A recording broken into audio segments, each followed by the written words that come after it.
다시 말씀드리지만 계시록을 한 주 동안 전체를 보려고 하다 보니까 어제 조금 너무 막 일곱 교회 나갔죠. 근데 일곱 교회 중요한 거는 각자 교회에 어떤 문제가 있고 어떤 칭찬을 받았는지보다 약속, 동일하게 주어진 약속이 중요합니다. 그래서 이렇게 예, 제가 이 얘기를 왜 하냐면요. 아마 오늘보다 내일은 더 한 10장을 훅 넘어갈 것 같아요. 그래서 너무 대충 한다라고 생각하지 마시고 나중에 꼼꼼히 할 수 있는 시간이 있을 겁니다. 성경을 해석할 때 지나치게 영적인 해석을 담으면 안 된다고 말씀드렸어요. 또 성경이 말하지도 않는데 자의적으로 해석해도 안 됩니다. 성경은 가장 안전한 것은 성경은 성경으로 해석하는 게 가장 안전해요. 기억하셔야 될 것은 계시는 드러내는 데 목적이지 숨기는 게 목적이 아닙니다. 근데 우리는 계시록 보면 마치 숨겨 있는 책처럼 느껴져요. 근데 알고 보면 힌트는 본문에 다 나옵니다. 본문에 없다면 구약 성경 어딘가에 있을 거예요. 그러니 이것을 기억하고 오늘 본문을 보셔야 합니다. 왜냐하면 오늘부터 이제는 발이 땅에 안 내려와요. 하늘에 있어요. 그래서 이 내용들을 보면 굉장히 영적인 해석과 자의적 해석을 할 수 있는 유혹을 많이 받는 본문들이 이제부터 시작돼요. 진짜 이제부터 여러분들이 알고 있는 계시록입니다. 웰컴 투 계시록. 오늘 이야기 대충 이렇습니다. 요한이 하늘을 봤대요. 근데 하늘 문이 열려 있는 거예요. 그 열린 문 사이로 하나님의 음성이 들리는데 올라오라 라는 음성. 하나님이 초대를 한 거예요. 그래서 올라갔습니다. 열린 하늘문으로 올라가 보니 뭐가 보였을까요? 일단 그 중심에 하나님의 보좌가 있더라는 거예요. 영광스러운 보좌. 이 모습을 보고 또 이 글을 읽는 이 독자들이 이 영광의 보좌에 앉아 계신 하나님을 봤을 때 얼마나 기뻤을까요? 왜냐하면 당시 사람들에게 영광의 보좌 하면 제일 먼저 뭐가 떠올랐을까요? 도미티아누스 황제의 보좌. 감히 눈도 못 마주치는 그 보좌. 근데 요한은 도미티아누스 황제와 그 보좌와는 비교도 안 된 하나님의 영광의 보좌, 더 높은 보좌를 본 거예요. 예전에 이런 농담이 있었어요. 어떤 분이 경차 한 대를 사려고 중고차 판매소에 갔답니다. 그러자 자동차 딜러가 경차를 보여주면서 아유 이건 아무래도 좀 불편한 게 있고 뭐 이런저런 얘기를 하더니 여기에 몇백만 더 보태면 아반떼는 살 수 있는데, 그래서 아반떼를 자꾸 한번 보여주더랍니다. 살 마음이 없었는데 보여주니까 한번 봤다고 보고 또 한번 타봤답니다. 그러니까 경차와는 승차감이 다르더래요. 그래서 오 이거 좋다 속으로 생각하고 있는데 그러면 그러지 마시고 이번에 소나타 좋은 게 들어왔는데 그래봤자 여기에 또 2, 300 정도 더 보태면 됩니다. 그래서 또 소나타를 보여주더래요. 그래서 살 건 아닌데 한번 봤답니다. 근데 또 너무 좋더래요. 그래서 결국 이 사람은 경차 사러 왔다 벤츠 끌고 집에 갔답니다. 어떻게 이런 일이 일어났을까요? 제가 경차를 무시하는 거 아닙니다. 저도 경차 한 5, 6년 계속 탔는데요. 훨씬 더 좋은 것을 보니까 이전에 좋던 것이 눈에도 안 들어오는 거예요. 왜 하나님이 요한을 불러서 그분의 영광을 보여줬을까요? 훨씬 좋은 거 보여주신 거예요. 그러니 눈에도 안 차는 거죠. 뭐가 눈에 안 찹니까? 요한도 당시 성도들도 영광의 보좌면 먼저 도미티아누스 황제를 떠올렸습니다. 그런데 요한이 하나님의 영광을 보고 나자 그 뒤로 도미티아누스 황제의 보좌가 어떻게 보였을까요? 이렇게 보였을 거예요. 목욕탕 의자처럼. 기억하십시오. 진짜 열방과 온 나라를 다스리는 진짜 왕 중의 왕은 우리 하나님이시라는 거예요. 그분만이 홀로 영광받기에 합당하신 우리 주님입니다. 그럼 도미티아누스 황제의 보좌와는 비교도 안 될 영광의 그 보좌, 가장 가까운 곳에는 무엇이 있었을까요? 요한이 보니까 보좌에 있고 그 주변 사방으로 네 생물이 보였다라고 해요. 그런데 네 생물의 모습이 어떻게 보였죠? 계시록 4장 7절입니다. 같이 있습니다. 그 첫째 생물은 사자 같고, 둘째 생물은 송아지 같고, 그 셋째 생물은 얼굴이 사람 같고, 넷째 생물은 날아가는 독수리 같은데, 첫째는 뭐라고요? 사자가 아니고 사자 같더랍니다. 이건 분명한 차이가 있습니다. 두 번째는 송아지 같고, 셋째는 사람 얼굴 같고, 넷째는 독수리 같답니다. 그런데 네 생물이 뭐 하고 있었습니까? 8절입니다. 8절 제가 있습니다. 네 생물은 각각 6날개를 가졌고 그 안과 주위에 눈들이 가득하더라. 그들이 밤낮 쉬지 않고 이르기를 거룩하다 거룩하다 거룩하다. 주 하나님 곧 전능하신 이여 전에도 계셨고 이제도 계시고 장차 오시리라 이시라 하고. 자, 사자 같고 송아지 같고 사람 같고 독수리 같은 네 생명체가 6날개를 가졌는데 그 안에 눈들이 가득하고, 그리고 외치는 게 뭡니까? 거룩하다 거룩하다 거룩하다. 삼중 거룩을 외치고 있어요. 이 네 생명체의 정체는 뭘까요? 당최 모르겠죠. 그래서 어떤 목사님이 이것을 가지고 이렇게 설교하시더라고요. 네 생물은 각각 마태복음, 마가복음, 누가복음, 요한복음이다. 너무 탁월하고 창조적인 해석이죠. 근데 그렇게 하면 안 된다고 했습니다. 이게 자의적인 해석이고 영적인 해석이에요. 성경은 성경으로 푸는 것이 안전합니다. 그러니 성경을 찾아보자는 거예요. 성경에서 한번 찾아보자는 거예요. 이게 우리는 당최 뭔지 모르겠죠. 하지만 소아시아 당시의 성도들은 이것을 말했을 때 이거 말하는 거구나 하고 성경들이 떠올랐을 거예요. 그게 뭘까요? 에스겔서 1장 10절입니다. 같이 있습니다. 그 얼굴들의 모양은 넷의 앞은 사람의 얼굴이요, 넷의 오른쪽은 사자의 얼굴이요, 넷의 왼쪽은 소의 얼굴이요, 넷의 뒤는 독수리의 얼굴이니. 에스겔 선지자도 하나님을 보자는 네 생물을 봅니다. 그런데 그 네 모습이 어떻다고요? 각각 사람, 사자, 소, 독수리 모양이었대요. 후에 에스겔 9장에서는 에스겔이 이 네 생명체를 뭐라고 부르냐면 그룹 천사라고 얘기해요. 자, 에스겔이 본 그룹이 오늘 본문이 요한이 본 이 네 정체 모를 생명체와 똑같죠. 일단 모습은 닮았어요. 그럼 그룹들이 하는 일이 뭐죠? 그룹 천사들이 뭘 하죠? 제가 계시록 하면서 말씀을 드렸어요. 그룹은 주로 하나님의 보좌를 호위하고 부정한 것들이 다가오지 못하도록 막는 역할을 해요. 호위병과 같은 역할을 한다는 거예요. 그러니 지금 하나님의 보좌 옆에 네 생명체가 뭘까요? 마태, 마가, 누가, 요한복음. 맞습니까? 하나 더 보겠습니다. 이사야도 하나님의 보좌를 봤는데 그와 비슷한 장면을 봅니다. 이사야서 6장 2절 3절 말씀. 2절 제가 읽고 3절 읽어주십시오. 슬랍들이 모시고 섰는데 각기 6날개가 있어 그 둘로는 자기의 얼굴을 가리었고 그 둘로는 자기 발을 가리었고 그 둘로는 날며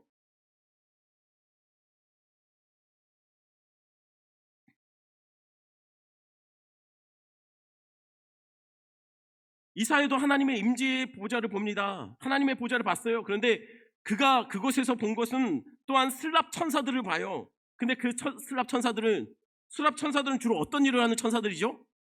슬랍은 주로 하나님의 보좌에서 하나님의 거룩과 하나님의 찬양하는 역할을 하는 천사들이에요. 그런데 그 슬랍의 모습이 어떻습니까? 날개가 6이래요. 그리고 그 날개로 날며 뭐라고 외칩니까? 거룩하다 거룩하다 거룩하다. 삼중 거룩을 외치고 있어요. 어라? 요한이 본 천사도 이랬는데 날개가 6에 거룩하다 거룩하다 거룩하다 삼중 거룩을 외쳐요. 그러니 표로 한번 정리했습니다. 자, 계시록의 네 생명체, 에스겔의 그룹, 이사야가 봤던 슬랍 어떤가요? 계시록의 요한이 본 네 생명체의 정체는 그룹과 슬랍을 합쳐놓은 모습 같아요. 분명한 건 뭡니까? 이 네 생명체는 그냥 알 수 없는 생명체가 아니라 천사였다는 거예요. 그런데 왜 그룹 같기도 하고 슬랍 같기도 할까요? 지금 이 생명체가, 네 천사가 역할이 뭡니까? 하나님을 호위하고 하나님의 거룩을 찬양하고 있어요. 그러니 아마 슬랍과 그룹의 역할을, 혼합한 역할을 지금 담당하고 있기 때문에, 직무가 그렇기 때문에 아마 그런 모습으로 보였다는 거예요. 이게 우리는 낯선데 당시 사람들은 천사가 지금 하나님을 호위하고 있고 하나님을 찬양하고 있구나 라고 대번에 알았을 거라는 거예요. 그런데 사자, 소, 독수리, 사람의 공통점이 뭐죠? 백수의 왕? 사자. 가축들에서 가장 당시에 존귀하게 가장 기본적으로 여겨지는 게 뭡니까? 소예요. 새들의 제왕? 독수리. 모든 생물의 으뜸, 우리 사람. 그러니 이 천사는 보통 천사가 아니라 천사들 중에서도 가장 으뜸이 되는, 후에는 이들 중에 하나가 뭐라고 얘기하냐면요, 성경의 그 계시록에서 뭐라고 하냐면요, 힘 있는 천사라고 얘기해요. 그냥 보통 천사들이 아닌 거예요. 그래서 어떤 사람들은 이 천사들을 천사장들이었을 거라고 얘기를 합니다. 천사들 중에 4대 천왕. 그러니 지금 하나님의 보좌 옆에는 4명의 특별한 천사들이 하나님을 호위하고 찬양하고 있는 거예요. 자, 그러면 그 보좌 4명의 생물체에 그 다음으로 보좌에 가까이에 누가 있을까요? 4절 말씀입니다. 4절 같이 있습니다. 또 보좌에 둘러 24 보좌들이 있고 그 보좌들 위에 24 장로들이 흰옷을 입고 머리에 금관을 쓰고 앉았더라. 하나님 보좌 주변에 24개의 보좌가 있습니다. 거기에 누가 앉아 있습니까? 24 장로들이 앉아 있답니다. 근데 그 장로들의 모습이 어떻다고요? 마치 성전을 섬기는 제사장들이 흰 세마포를 입고 있는데 흰옷을 입고 있어요. 제사장 모습 같아요. 그리고 마치 왕처럼 머리에는 뭐가 있습니까? 금관을 쓰고 있어요. 그리고 그들이 어디 앉았죠? 보좌에 앉아 있대요. 보좌는 이런 보좌 아닐 겁니다. 이런 보좌였을 거예요. 하나님 보좌 옆에 아주 존귀하게 여겨질 만한 보좌, 하나님의 보좌만큼은 아니지만 그 다음으로 여겨지는 보좌에 앉아있을 거라는 거예요. 그런데 이들이 누구라고요? 장로들이랍니다. 안수집사 권사님들 죄송하지만 안타깝게도 탈락이십니다. 이 보좌는 24분의 장로들이 앉아있는 자리래요. 그러니 다들 장로 되셔야죠. 근데 우리 교단은 여자 장로들이 없답니다. 여자 장로를 세우는 교단도 있어요. 궁금하시면 알려드릴게요. 찾아오시면 됩니다. 그런데 정말 이들이 우리가 알고 있는 장로 직분자들일까요? 이것에 대해서 신천지가 이렇게 말해요. 제가 요즘 계시록하면서 신천지는 어떻게 말하나 궁금해서 찾아보는데요, 신천지는 이렇게 말해요. 주로 장로들이 교회의 사무와 제반 업무들을 담당하니 하늘에서도 그런 역할을 할 자들이 필요하다. 그래서 이들의 역할이 뭐냐면 바로 하늘의 업무를 보는 자들, 특별한 자들. 그런데 신천지에 다 있대요. 신천지에서 24명의 실명을 이전에 한번 공개했었대요. 자기 사람들로. 왜 그러는 걸까요? 자꾸 자의적 해석하면 안 된다고요. 영적 해석하면 안 된다고요. 여기 24장로는 그런 것을 말하는 게 아닙니다. 아니, 이 땅에서 교회 섬기면서 수고하셨는데 하늘에서도 또 그래요. 우리 장로님들 얼마나 고생 많이 했습니까? 힌트는 본문에 다 나와요. 요한이 이 장면을 언제 봤다고요? 1절 다시 볼게요. 1절 다시 봅니다. 2일 후에 내가 보니 하늘에 열린 문이 있는데 내가 들은 바 처음에 내게 말하던 나팔 소리가 큰 그 음성이 이르되 이리로 올라오라. 이후에 마땅히 일어날 일들을 내가 내게 보이리라 하시더라. 요한은 자신이 지금 보는 것을 어떤 일이 있은 후에 본 장면이래요. 무슨 일 다음에 본 장면입니다. 그런데 그 본 장면이 하나님이 뭐라고요? 지금 있는 일이 아니고 앞으로 되어질 일을 보여준 거예요. 다시 말씀드립니다. 어떤 일 후에 봤는데 지금 있는 일이 아니고 앞으로 일어날 일을 보여준 거라는 거예요.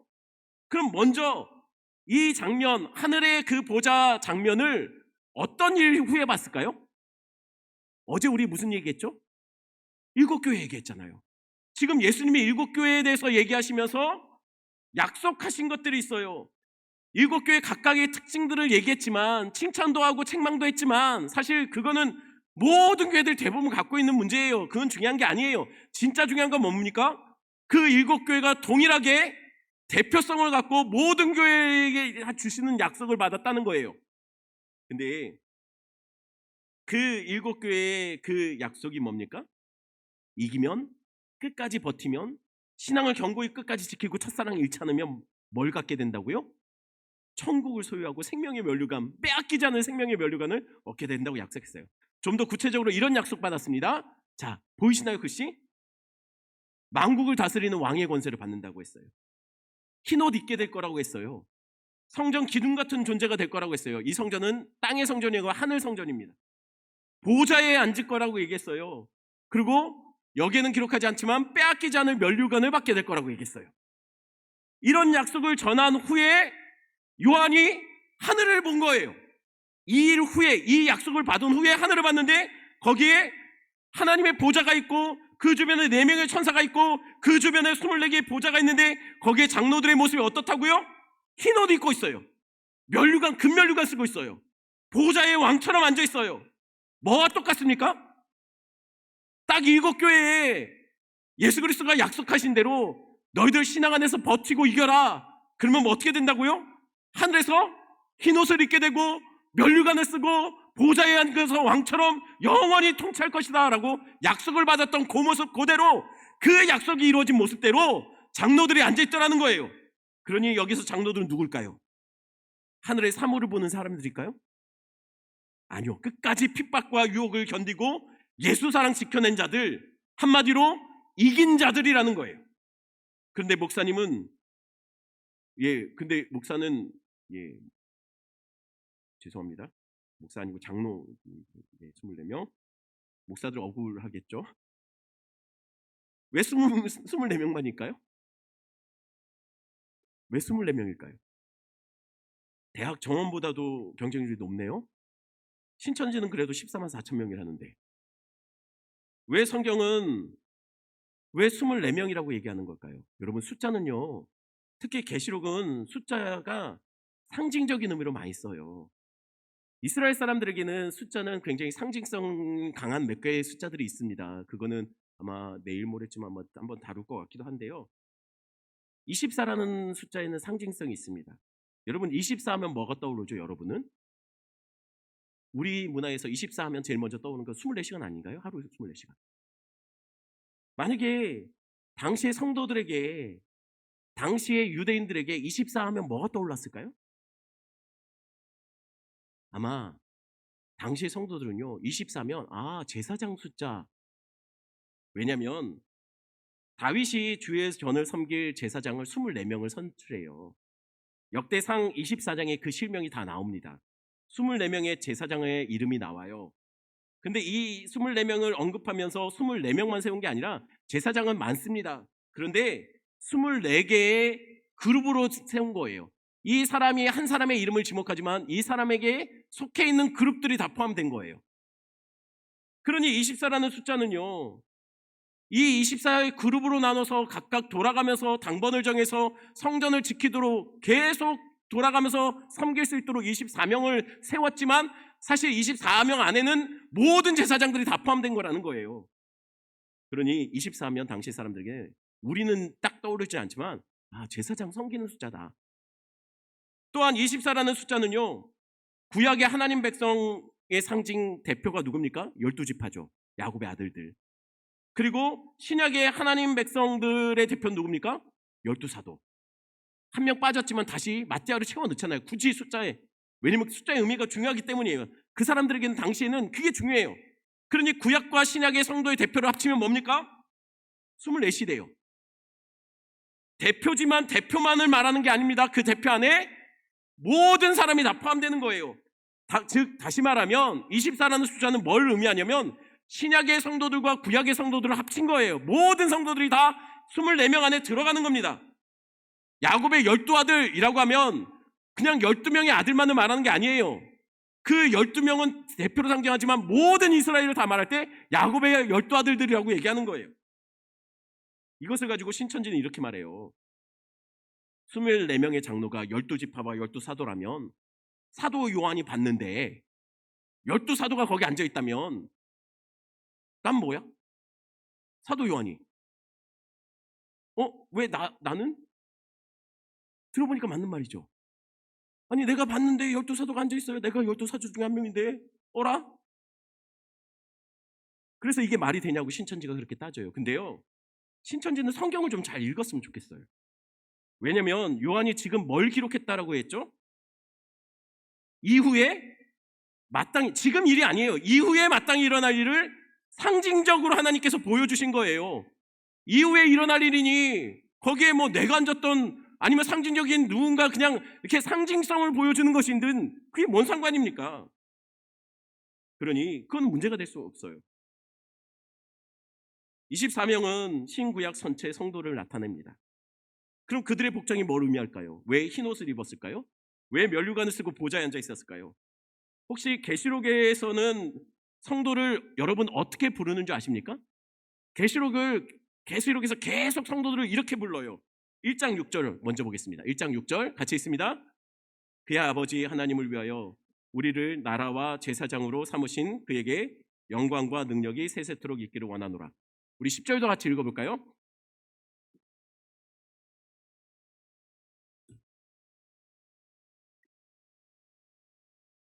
편지를 읽고 있는 소아시아 7교회 성도들을 뭐라고 부르고 있습니까?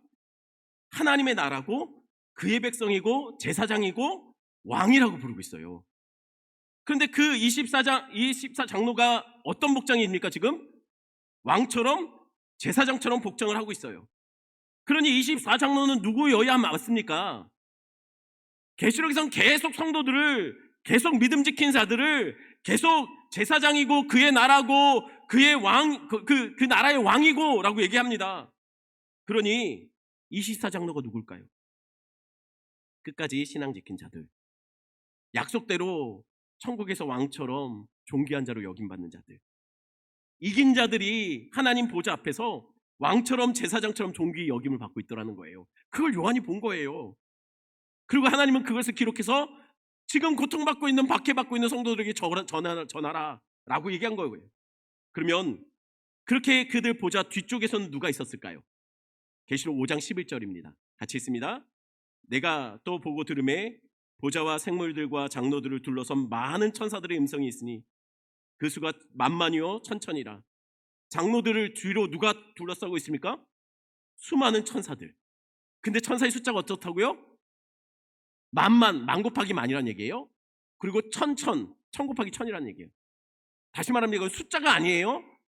당시의 사람들은 제 사촌 동생이 그 전라도에서 계속 자랐는데요. 전라도에서 자랄 때면 걔는 너무 많은 것을 늘 항상 그래요. 오, 수억 있어. 수억 있어. 억수로가 그건가요? 예. 수억 있어. 맨날 수억이래요. 근데 진짜 수억인가요? 아니 그냥 많다는 표현이에요. 여러분 이스라엘 백성들은요 많다는 표현을 그냥 숫자로 얘기하는 게 아니라 천천히요 만만이요 이렇게 얘기해요. 그러니 진짜 많은 천 곱하기 천의 숫자의 천사가 있었다는 얘기가 아니라 엄청나게 많은 천사가 있었다는 거예요. 그러면 그 다음에 누가 있죠? 그 다음은 땅과 하늘 바다에 있는 모든 피조물이 둘러싸고 있습니다. 자, 순서대로 하면 가장 가운데는 하나님이 계세요. 보좌에 앉아 계시고, 그 다음 그 옆에는 4명의 고귀한 천사들이 있습니다. 그 다음에는 왕처럼 고귀하게 제사장처럼 굉장히 순결한 모습으로 이 땅에서 핍박받고 모진 아픔 경험했던 하나님의 백성들이 그 상징적으로 24명이 앉아있는 모습이 보여요. 그 다음에 누가 있습니까? 뒤에? 천사들이에요. 천사보다 누가 앞섭니까? 이긴 자들, 하나님의 백성들, 이 땅에서 모진 고통 이겨냈던 자들이 앞에 있어요. 더. 그리고 그 다음에 천사예요. 그리고 천사 다음이 뭡니까? 모든 피조물이에요. 자, 어떤가요? 이 글을 읽는 성도들 당시에 어떤 마음이었습니까? 이거를 읽자 무슨 생각이 들었을까요? 그들이요 자존심이 엄청 꺾였을 거예요. 가는 곳마다 핍박당하고 무시당하고 얻어맞고 깨지고, 여러분 마음이 너덜너덜해진 자들이에요. 근데 편지를 읽어보는데 거기에 보여진 장면이 뭡니까? 4명의 호위 역할을 담당하기 위해서 서 있는 천사 빼고는 자신들이 제일 앞쪽에 하나님 앞에 보좌의 왕처럼 감히 하나님 앞에서 앉아있더라는 거예요. 그러니 성도들 마음이 어땠을까요? 이 글을 읽을 때 그런 생각 들지 않았을까요? 아니 왜 우리가? 아니 우리가 뭐라고? 우리가 왜 하나님 보좌 앞에 서 있지? 왜 앉아있지? 그것도 거룩한 보좌에 우리가 앉아있다니, 이래도 돼? 아니 우리는 이 땅에 사는 동안 맨날 얻어맞고 쫓겨다니고 땅속에 두더지처럼 파고 사는데, 아니 우리가 이래도 돼? 우리가 뭐라고 게다가 금면류관을? 당시 성도들이 어떤 취급받았는지 아시잖아요. 당시의 세상 사람들은요 성도들을 세상 이렇게 이상한 사람들, 이상한 사람 취급했어요. 그래서 이리 치이고 저리 치이고 매 맞고 벌거벗겨져서 원형 경기장에 던져지고 사자밥이 되고 그래도 되는 사람들, 그러다가 견디다 못해 두더지처럼 땅속에 숨어 지내야 되는 자들, 그러다가 그곳에서 한 명 한 명 한 명 죽어가야 되는 자들. 그런데 그런 자들이 끝까지 버텼더니 하늘에서 어떤 대접을 받고 있다고요? 호위 천사들 빼고는 제일 앞쪽에 하나님 왕자, 그 하나님 왕자 앞에 옆에 바로 옆에 앉아 있더라는 거예요. 끝까지 견뎠더니 하나님이 그들을 고귀한 왕처럼 순결한 제사장처럼 여겨주시고, 이게 성도랍니다. 끝까지 믿음 지킨 성도들, 우리가 뭐라고 우리를 그렇게 여겨주실까요? 그래서 과분해서 이게 너무 감당치 못해서 이긴 자들이 어떻게 하냐면요, 자신의 면류관을 벗어서 하나님 앞에 드려요. 우리 이거 아닙니다. 우리 이런 자들 아닙니다. 그런데 예수님이 뭐라고 약속하신 줄 아십니까? 너희가 영원히 빼앗기지 않을 면류관을 받게 된대요. 당시 성도들은 이상한 취급받았습니다. 이 땅에서 두더지처럼 땅을 파고 숨어 지내야 했습니다. 길가에 버려진 돌멩이처럼 이리 치이고 저리 치이고 밟히고 깨지고 살았습니다. 그런데 천국에선 어떤 모습이라고요? 하나님 보좌 앞에 당당히 흰옷 입고 머리에 면류관 쓰고 왕처럼 보좌에 앉아있더라는 거예요. 우리가 그렇게 될 것입니다. 여러분들이 이 땅에서 어떤 취급을 받던, 세상이 여러분을 뭐라고 하던, 우리가 이 땅에서 비록 우리가 배운 것이 없고 우리가 가진 것이 없고 우리가 하는 일이 사람들에게 무시당하는 일이다 할지라도 기억하십시오. 천국에서 우리 주님은 우리를 왕처럼 제사장처럼 여겨주신다는 거예요. 세상이 여러분을 뭐라 한다 할지라도 우리는 천국에서 영원히 주와 함께 왕노릇할 자들입니다.